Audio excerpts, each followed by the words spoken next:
इसका क्या बनाओगे, मतलब क्या स्टोर लगाओगे?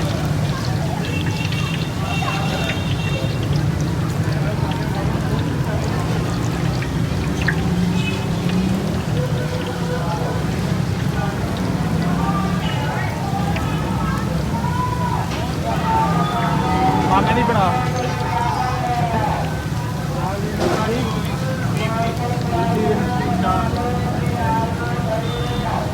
यार, वो खड़े हुए वो इतराज़ नहीं करेंगे। मान लो खुद खड़ा हुआ ना, इतराज़ नहीं करेंगे। वीडियो बना रहे हैं नहीं ना, पता होता तो देख लेगा तो एक्सेप्ट करेगा।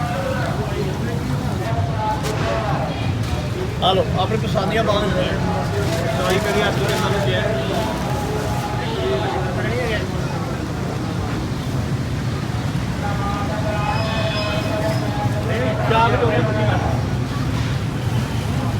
दो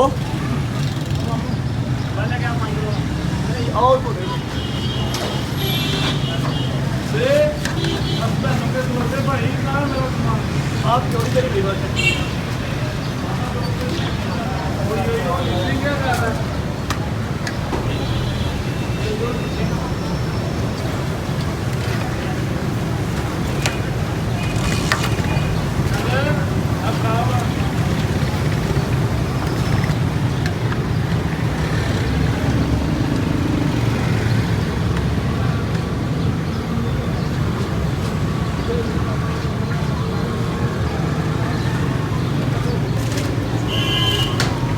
बना रहे वीडियो